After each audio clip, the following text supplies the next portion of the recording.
Lesson number 7, The Flying Machine 2. Wait a minute, said Sammy. His uncle looked round. Behind the glider were 10 boys, all friends of Sammy's. Sammy raised his hand, then he shouted, "No, come on boys, all together push." The boys all pushed, and before Uncle Salim knew what was happening, the glider had been hurled over the rock and had started to fall at great speed toward the fields below. Uncle Salim let out a shriek and pulled the rod towards him. The glider straightened up, and in a second a strong gust of wind caught hold of it, and it flew up into the air. "Hurrah!" shouted Sammy and the boys. "Well done!" shouted all the people looking on. Uncle Salim did not shout. His face was white with fear. The glider was going higher and higher. Below him he could see the town and the river and the road curving away towards the city. He pushed a loop of string down, and the glider started to turn. He pushed the other loop down, and it started to turn the other way. "These strings work well," said Uncle Salim out loud, "and I am becoming quite a good pilot." Uncle Salim pushed down his left foot again, but nothing happened. He looked down and noticed that the string had broken.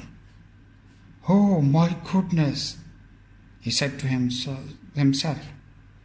"Now what shall I do?" The glider was rushing along at great speed. Ahead of him, hundreds of feet below, he could see the first houses of the city. The glider rushed on and on. "I wonder if I can mend that string," said Uncle Salim to himself. He leaned over and tried to catch the end of the string, but suddenly the whole glider tilted over on its side. Uncle Salim fell off his seat and just managed to catch on to it with one hand. He shrieked aloud, "Help! Help!" but there was nobody to help him. Slowly and painfully, Uncle Salim pulled himself up toward the machine.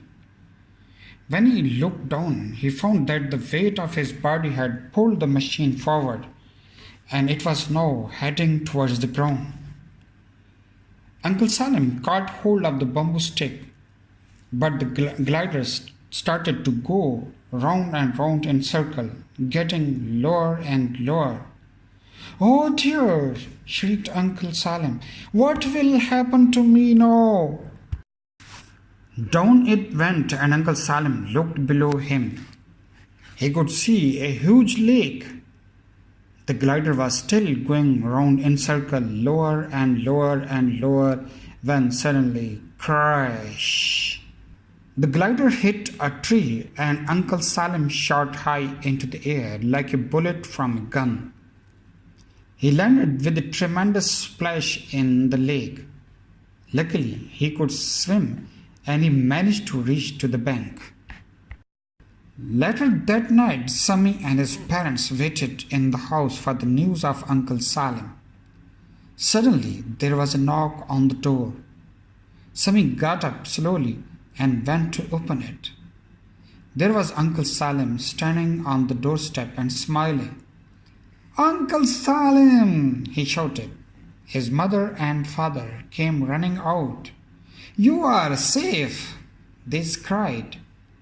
"Yes," said Uncle Salim, "but only just, and I shall never go in another flying machine for the rest of my life."